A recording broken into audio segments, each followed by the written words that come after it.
Shalom, Bapak Ibu Saudara. Kita melanjutkan kitab yang baru, 2 Petrus ya.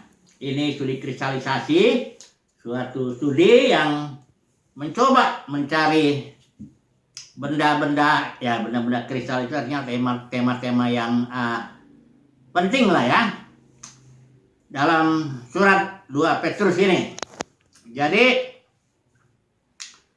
surat ini sederhana sekali ya. Barangkali cuma ada 3 tema ya yang mungkin kita bisa angkatkan. Yang pertama tentang pertumbuhan, epiginosko. Nah, ini di hari ini kita akan bahas itu. Kedua mengenai guru-guru palsu dalam pasal 2. Dan yang ketiga mengenai eskatologinya surat ini ya. Jadi rencana kita ambil aja 3 tema ini, dan kalau nanti ada yang tambah ya kita lakukan juga. Nah, mari kita lihat dulu surat ini. Istilah pengenalan ini munculnya ada 4 kali di dalam kitab yang hanya 3 pasal ini. Dan kita akan coba lihat ya.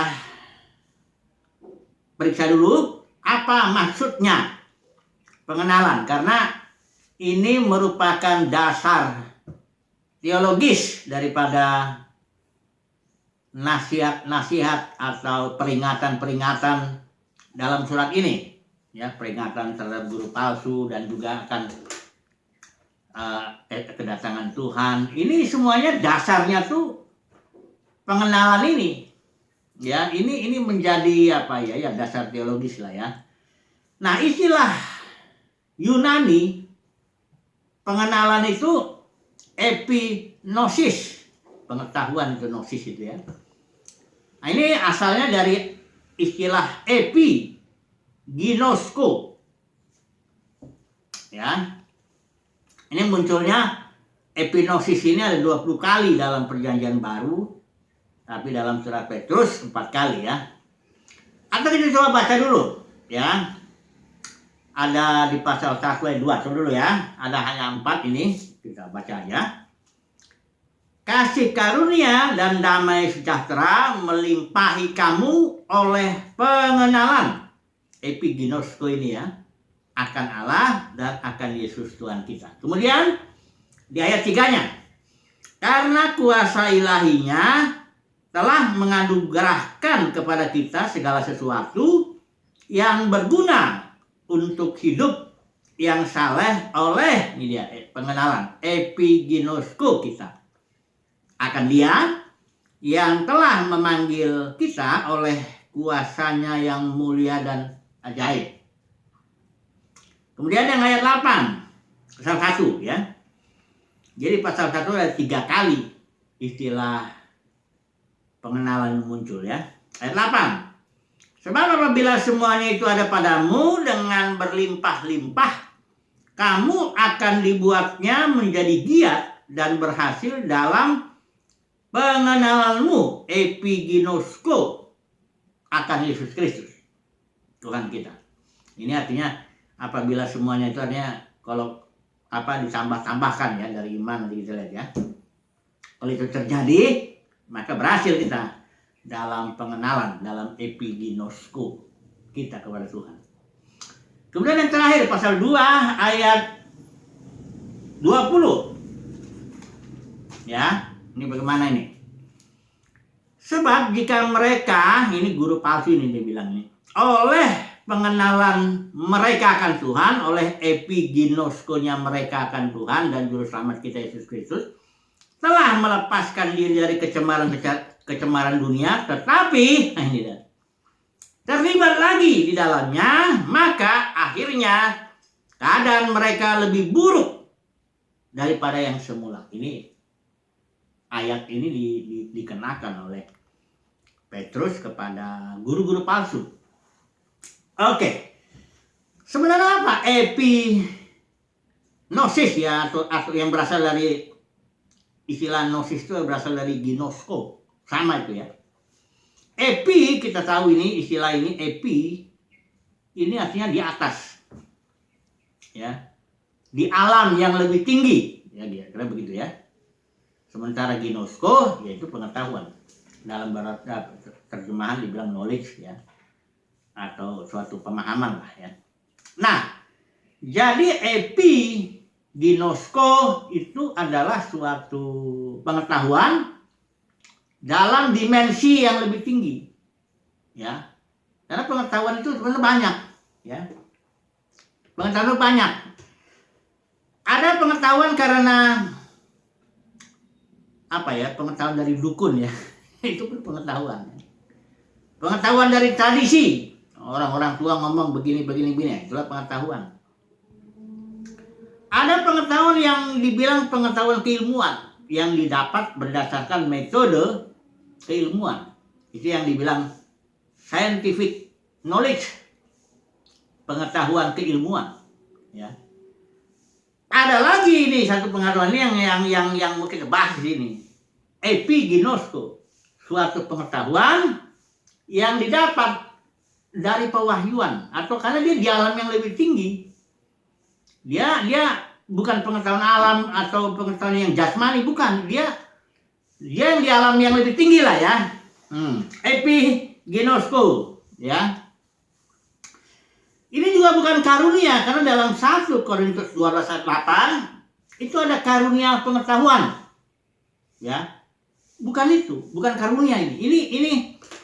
Ini lebih kepada suatu yang didapat dari life, dari hayat, dari joy, ya.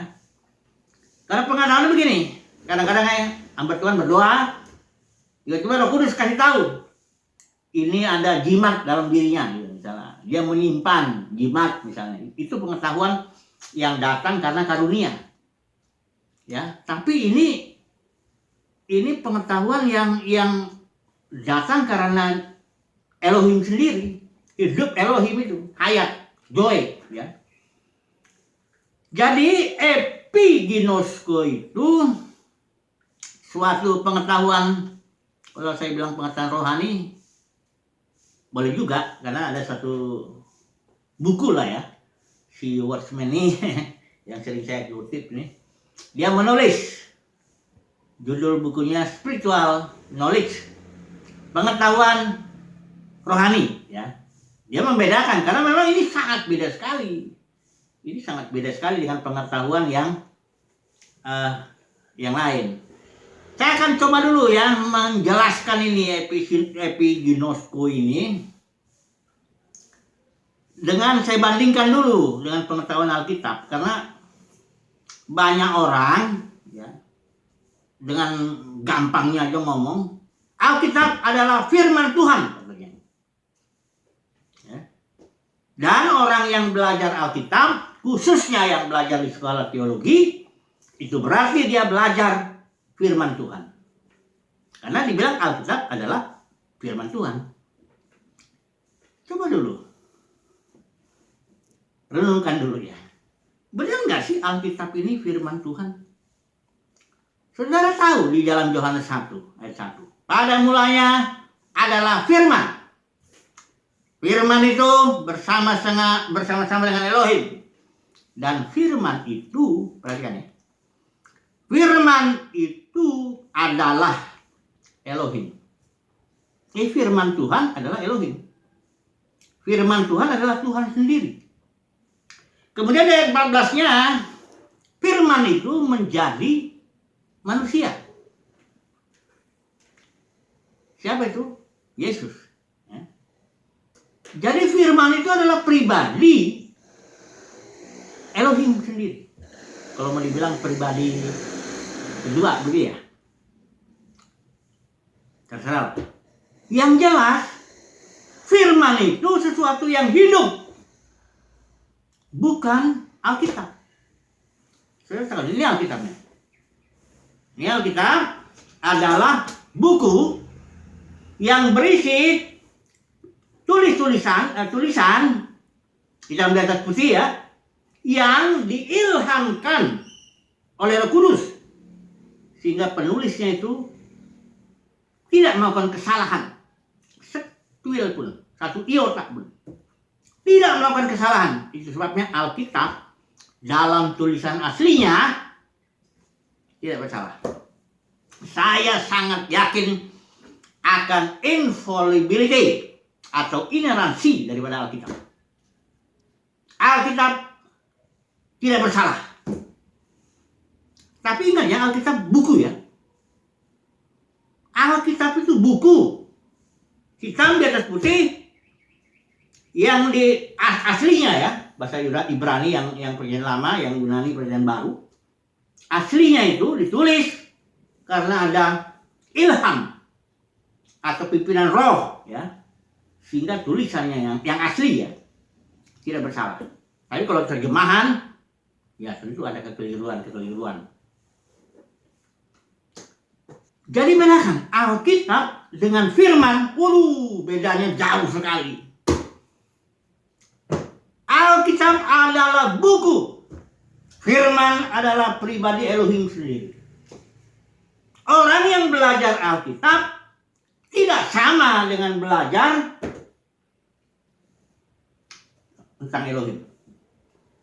Orang yang belajar Alkitab bisa mendapat pengetahuan. Ya, teologi, doktrin, apapun, ya. Bisa dengan akal sehatnya, mudah-mudahan sehat. Bisa, karena ini seperti dokumen sejarah.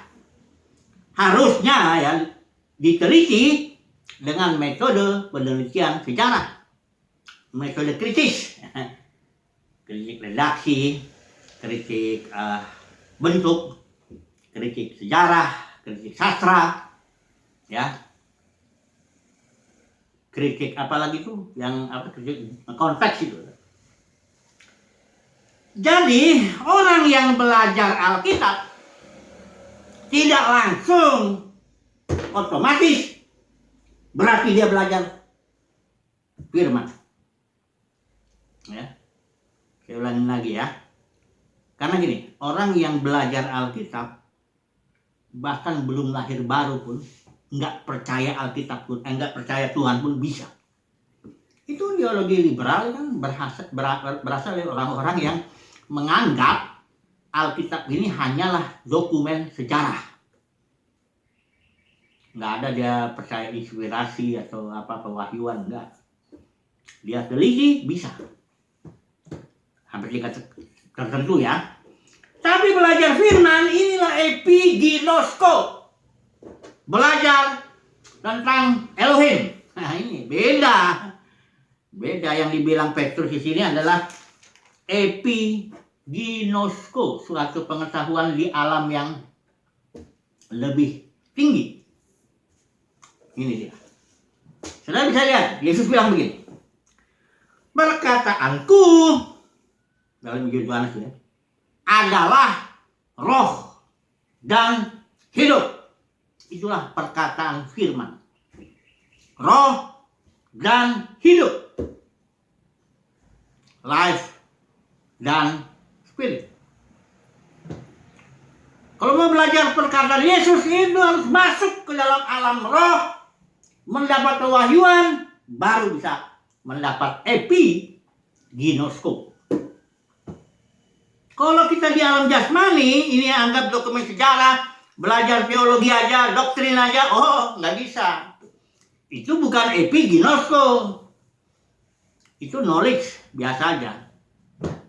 Saya nggak bilang jangan belajar teologi, bukan. Saya mau menempatkan teologi pada tempatnya. Itu hikmat. Hikmat itu menaruh segala sesuatu pada tempatnya. Taruh Tuhan pada tempatnya. Taruh keluarga pada tempatnya. Taruh uang pada tempatnya ya. Taruh garam pada tempatnya. Jangan taruh di ruang tamu garam itu ya. Taruh di dapur ya. Hikmat adalah menaruh segala sesuatu pada tempatnya. Teologi perlu nggak? Perlu. Belajar di sekolah Alkitab bisa nggak? Bagus nggak? Ya bagus kalau ada kesempatan, boleh.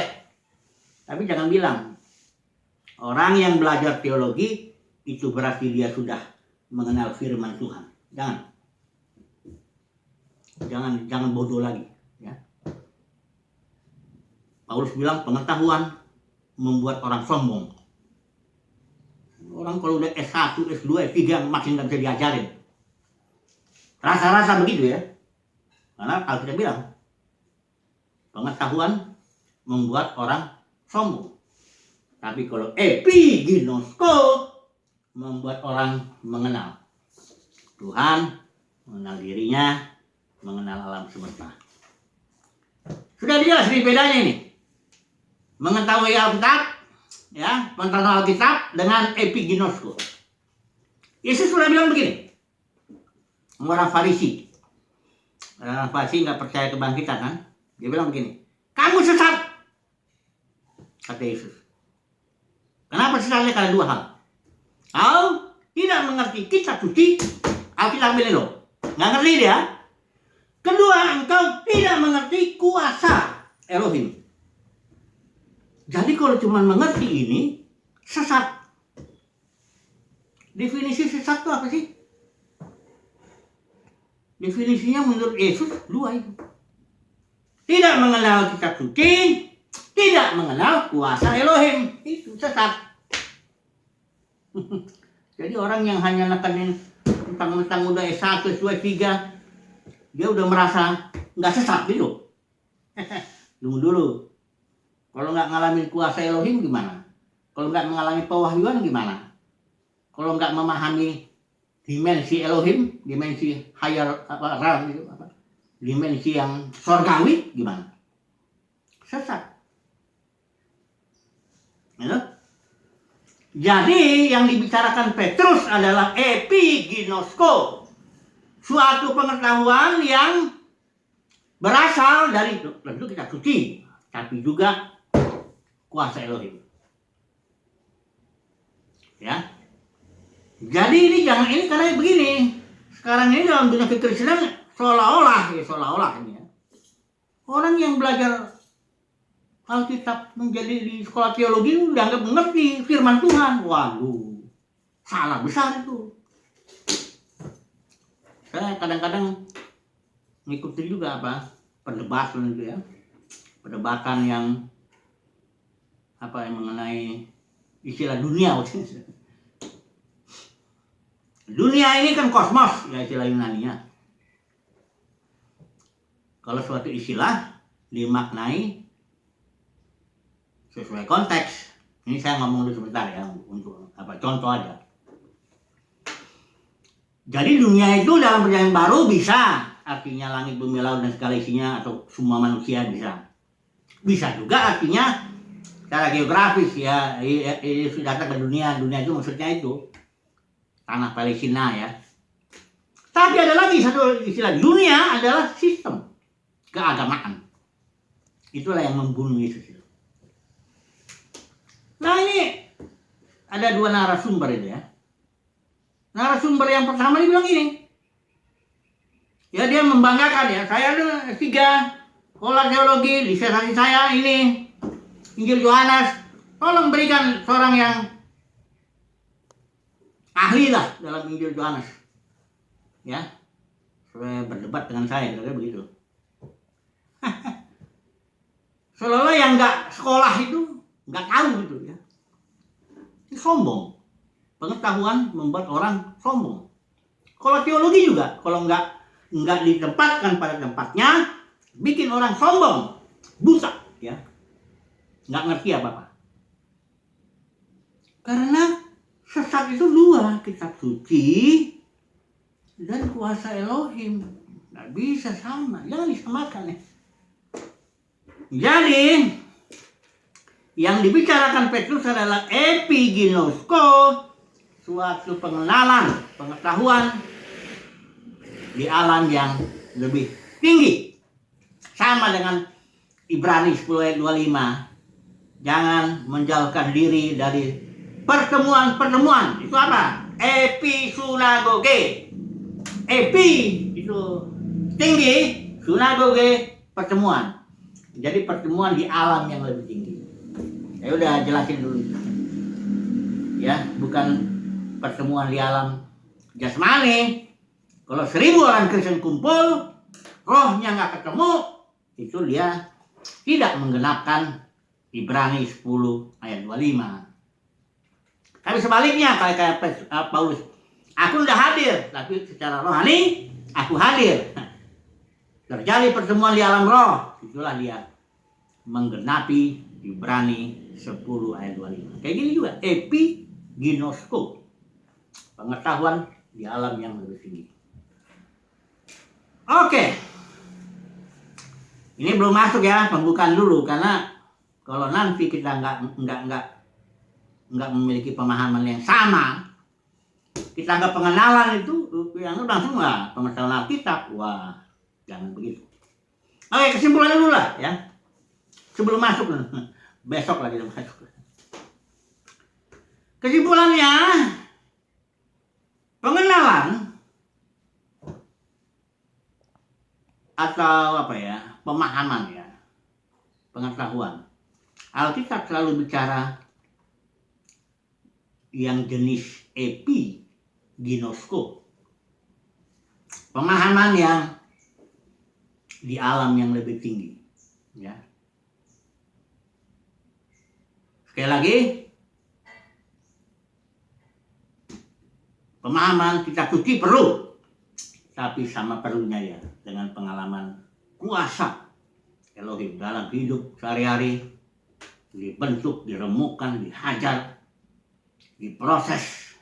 Itu pengetahuan, menghasilkan pengetahuan ya, menderita ya, semuanya. Puji Tuhan lah ya, cukup dulu lah kesimpulannya. Artinya pengetahuan yang dibilang Alkitab itu adalah pengetahuan yang epiginosko. Haleluya, amin.